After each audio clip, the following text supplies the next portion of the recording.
Hello friends, welcome back to SA academy. मैं हूं सिद्धि और आज की इस वीडियो से मैं स्टार्ट करने जा रही हूं क्लास 10th का civics chapter 7 outcomes of democracy. जैसा कि आप जानते हैं, बहुत सारे आपके जो टर्म 2 में आने वाले चैप्टर्स हैं उनसे रिलेटेड वीडियोस ऑलरेडी चैनल पर पोस्टेड हैं। आप क्लास 10th की प्लेलिस्ट में जाइए और सारी वीडियोस देखिए। और उसी के साथ साथ ये हमारा जो चैप्टर है ये सेकेंड लास्ट चैप्टर है। इसके बाद सिर्फ एक चैप्टर बचेगा और हमारा कोर्स कंप्लीट हो जाएगा। And then test test test and revisions. So then I will come live और आप लोगों के साथ सभी क्वेश्चंस, इंपॉर्टेंट क्वेश्चंस को मैं डिस्कस करूंगी और आप लोगों की सभी चैप्टर्स की फटाफट वाली एक रिविजन करवाई जाएगी। तो तब तक के लिए आप अपने पिछले चैप्टर्स को बहुत अच्छे से गो थ्रू कर लीजिए। किसी का कोई डाउट होता है तो आप मेरे साथ बाकी जो सोशल नेटवर्किंग साइट्स हैं वहां पर कनेक्ट कर सकते हैं और डायरेक्टली अपने क्वेश्चंस पूछ सकते हैं। आज हम स्टार्ट करते हैं outcomes of democracy. Outcomes of democracy ये चैप्टर आप लोगों को बहुत ज्यादा डिफिकल्ट नहीं लगेगा। रीजन बिहाइंड डेमोक्रेसी से रिलेटेड है और आप लोग पहले से पढ़ते आ रहे हैं। तो अभी जो ये वाला हमारा पार्ट 1 है इस चैप्टर का, ये बहुत बेसिक चीजें हमें बताएगा। तो आइए स्टार्ट करते हैं। सबसे पहले when we are going to talk about outcomes of democracy, हम ये जान लेते हैं that what is democracy. Democracy एक ऐसा सिस्टम है जहां पर जिस गवर्नमेंट में, जिस फॉर्म ऑफ गवर्नमेंट में लोगों को ये हक दिया जाता है कि आप अपने रिप्रेजेंटेटिव्स को खुद चुनिए, सरकार आप खुद बनाइए। तो बेसिकली यहाँ पर पावर किसको दी जाती है? जनता को, लोगों के हाथ में पावर होती है। इस तरीके की गवर्नमेंट में अब्राहम लिंकन ने ये डेफिनेशन दी थी that democracy is a government, is a form of government to the people, for the people, by the people. तो यहाँ पर कंप्लीट सत्ता जो है ना वो पॉलिटिकल पार्टी जरूर चला रही हैं, वो लीडर्स जरूर चला रहे हैं, बट यहाँ पर बैक किसके हाथ में है? सारा जोर किसके हाथ में है? लोगों के हाथ में है। बस इसी वजह से डेमोक्रेसी बहुत फेमस है। बस यही एक कारण है जिसकी वजह से डेमोक्रेसी मोस्ट प्रेफरेबल फॉर्म है। देखो, बेस्ट फॉर्म कोई भी नहीं होती, यही बात हम इस चैप्टर में पढ़ने वाले हैं। बेस्ट फॉर्म अगर डेमोक्रेसी होती तो सारी की सारी जो डेमोक्रेटिक कंट्रीज हैं आज के टाइम पर वो बिल्कुल फर्स्ट क्लास होती, बहुत खुश होती, उनको कोई कमी ना होती। ऐसा नहीं है। तो डेमोक्रेसी बेस्ट फॉर्म नहीं है, but yes it is the ideal form of government because we like it. अगर हम बाकी सब फॉर्म्स से कंपेयर करते हैं, मोनार्कियल फॉर्म देखते हैं, डिक्टेटरशिप देखते हैं, अथॉरिटेरियन देखते हैं, तो हमें डेमोक्रेसी उनके मुकाबले बहुत अच्छी लगती है। अब इसी के साथ हम बात करते हैं चैप्टर के accordingly that why democracy is better than any other form of government. हमें ऐसा क्यों लगता है? इसका सबसे पहला रीजन ये है that it promotes equality among citizens. Democracy जो है सभी सिटीजन्स के बीच में इक्वालिटी प्रमोट करती है। हर एक इंसान को लॉ के आगे इक्वल दर्जे से देखा जाता है, एक ही नजर से देखा जाता है। नेक्स्ट है, it enhances the dignity of individual. इंसान चाहे अमीर है या गरीब है, किसी भी कास्ट से बिलोंग करता है, कोई डिस्क्रिमिनेशन नहीं है। ये हमारे कॉन्स्टिट्यूशन में भी लिखा जाता है कि किसी तरीके का कोई डिस्क्रिमिनेशन नहीं होता, whether on the basis of caste, colour, sex, religion, किसी भी चीज के बेसिस पे। Then it improves the quality of decision making. Why? क्योंकि डेमोक्रेसी में जो डिसीजन मेकिंग होता है वो काफी ज्यादा नेगोशिएशंस और डेलिब्रेशंस के साथ होता है, बहुत लंबे चौड़े समय तक डिस्कशंस होते हैं। इंस्टेंट डिसीजन कभी भी नहीं होता है डेमोक्रेसी में, जिसकी वजह से यहाँ पे डिसीजन मेकिंग मतलब ऑलमोस्ट 99% ऑफ टाइम्स परफेक्ट होती है, अच्छी होती है। डिले जरूर होती है बट ये अच्छी होती है। वाई? मतलब वो जितना हमें वेट करना पड़ता है ना, इट इज वर्थ इट, क्योंकि हमारा डिसीजन ऐसा निकल के आता है इतने लंबे समय के बाद। उसके बाद नेक्स्ट है, it provides a method to resolve conflicts. Democracy एक बहुत ही पीसफुल तरीके से लोगों को ये प्लेटफॉर्म देती है that if you have any grudge, कोई भी बात है, कोई कॉन्फ्लिक्ट चल रहा है, तो आओ बैठो, 1 to 1 डिस्कस करो और उस चीज को ऑन टेबल खत्म करो। ये एक डेमोक्रेसी की खासियत है। उसके बाद it allows room to correct mistakes. Yes, किसी से भी मिस्टेक हो जाती है। इनफैक्ट डेमोक्रेटिक कंट्रीज में अगर इंडिया जैसी कंट्री देखें, यहाँ तो किसी को फांसी भी नहीं दी जाती आसानी से, सजा भी नहीं सुनाई जाती आसानी से। एक जो क्रिमिनल होता है उसको भी एक स्पेस दिया जाता है कि क्या पता ये सुधर जाए, क्या पता ये ठीक हो जाए। तो when criminals are being given with that space, with that room to correct their mistakes, तो जब पॉलिटिशियंस से गलती होती है या किसी पब्लिक सर्वेंट से गलती होती है तो उन्हें भी ये चीज दी जाती है, उन्हें भी ये प्रिविलेज दी जाती है। And this is what makes democracy more efficient. अच्छा लगता है सबको कि चलो यहाँ पर गलती हो गई तो सुधारने का मौका दिया जाता है। नेक्स्ट, मेजर आउटकम्स क्या है डेमोक्रेसी के? This is the first topic of your book कि डेमोक्रेसी से हमें क्या मेजर चीजें मिल रही हैं। तो हमें यहाँ पर 3 मेजर चीजें मिली हैं। That is accountability, it is responsive and it is legitimate. Accountable का क्या मतलब है? कि जब लोगों के साथ एक सरकार मिलकर चल रही है, लोग जैसा चाहते हैं वैसा सरकार कर रही है, तो लोग खुश हैं। अकाउंटेबल गवर्नमेंट में लोगों के पास राइट है कि हम जैसा चाहें हम वैसा लीडर चूज कर सकते हैं अपने लिए, तो वो लीडर पे हक है हमारा, वो चीज लोगों को अच्छी लगती है। जब भी जरूरत है हमारी, हमें डिसीजन मेकिंग में हिस्सा बनाया जाएगा और हम खुद भी जाकर के वो हिस्सा बन सकते हैं, ये हमारा अधिकार है, इसमें हमें कोई रोकेगा नहीं। ये अकाउंटेबिलिटी है जो लोगों को डेमोक्रेसी की तरफ खींचती है। इसके बाद नेक्स्ट इंपॉर्टेंट है कि डेमोक्रेसी जो है वो लोगों को जब इलेक्शंस की चॉइस देती है तो वो फ्री एंड फेयर इलेक्शंस देती है।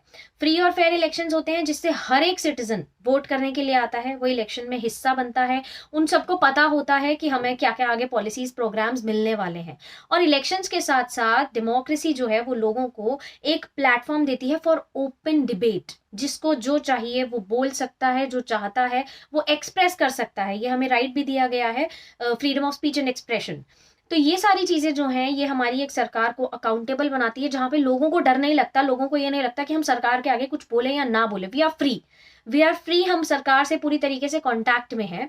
ये वो वाली सरकार नहीं है जहां पे लोगों को बहुत समय लगता है, जहां पर लोगों का कोई लिंक नहीं होता है। तो यहाँ पर डायरेक्ट रिश्ता है जनता का और सरकार का। इस वजह से हमारी जो गवर्नमेंट है वो अकाउंटेबल है और हमें अकाउंटेबिलिटी प्रोवाइड करती है, जो सिटीजन्स को अच्छा लगता है। इसके बाद नेक्स्ट चीज आती है रिस्पॉन्सिव आउटकम। बहुत बढ़िया है। वाई? अगर आप अपनी टीचर से कुछ डिमांड कर रहे हैं, कुछ क्वेश्चन कर रहे हैं and your teacher is not responding to your query, तो आपको कैसा लगेगा? वो वाली चीज हमारे सिटीजन्स को फेस नहीं करनी पड़ती डेमोक्रेसी में, because when we are asking something, when we are questioning over something, हम किसी लीडर से कुछ सवाल उठा रहे हैं, कुछ पूछ रहे हैं, अपनी कोई डिमांड सामने, जरूरत सामने रख रहे हैं, तो हमें उस चीज के बदले में जवाब मिलता है, हमें उसका सोल्यूशन मिलता है। That is the responsiveness of our government. तो अगर इसी के साथ साथ एक बात और है, हमारी सरकार कोई काम कर रही है एंड लेट्स से कि हमें सरकार पर शक है, हमें ये सब समझ नहीं आ रहा या हमें डाउट हो रहा है कि भाई सरकार सही से काम नहीं कर रही है, what we can do, we can interfere into that functioning.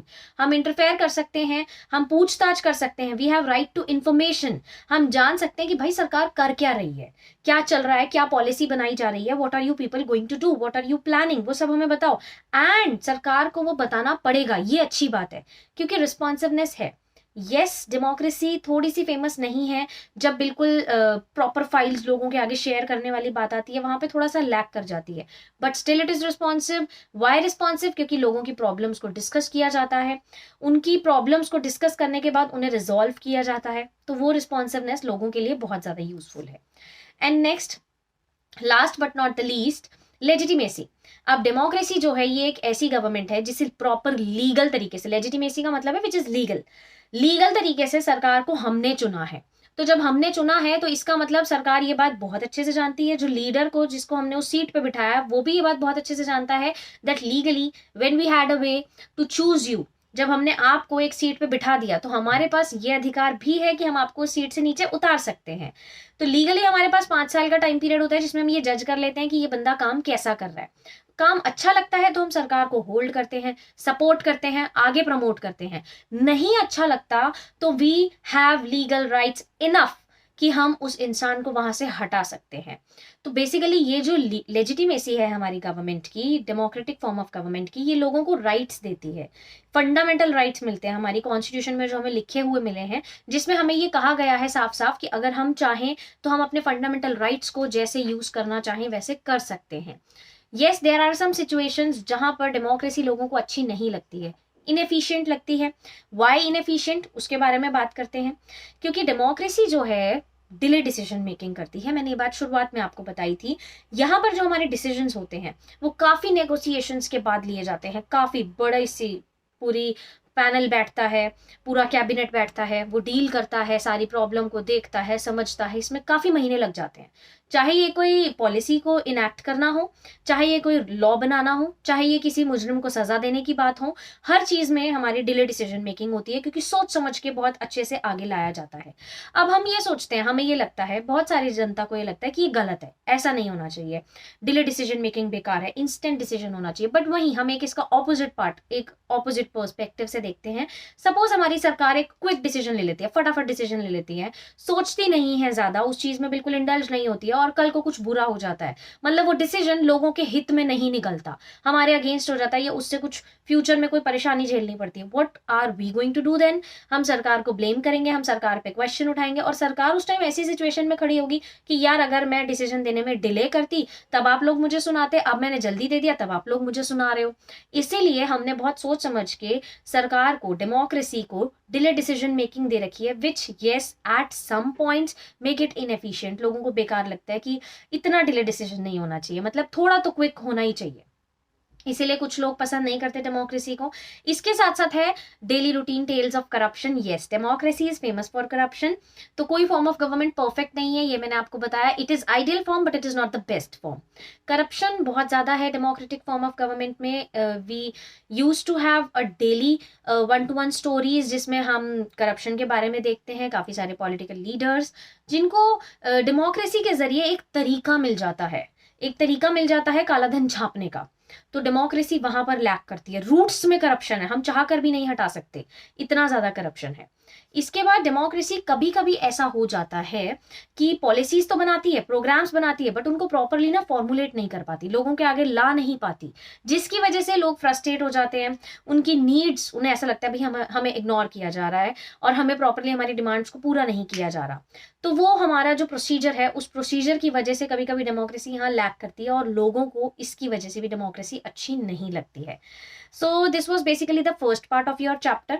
अब इसके बाद हमारा नेक्स्ट जो स्टार्ट होता है वो होता है इकोनॉमिक डेवलपमेंट से, जिसके बारे में हम ये देखेंगे सेकेंड पार्ट में कि क्या डेमोक्रेसी खरी उतरती है इकोनॉमिक डेवलपमेंट में, या फिर ये पॉवर्टी रिड्यूस कर पाती है या नहीं कर पाती, वो हम नेक्स्ट पार्ट में बात करेंगे। तो अभी आप लोगों का काम इतना है कि यहाँ तक अपनी एनसीईआरटी बुक में कंप्लीटली रीड कर लीजिए। कोई डाउट है तो कमेंट सेक्शन में आइए और नेक्स्ट पार्ट के लिए रेडी रहिए। इसी वीक आपको नेक्स्ट पार्ट की भी वीडियो मिल जाएगी और इस वीक हमारा ये वाला चैप्टर भी कंप्लीट हो जाएगा। So till then stay tuned to my channel, subscribe to my channel, like my videos, share my videos as much as you can, and comment below with your queries and suggestions. Thank you for watching, friends.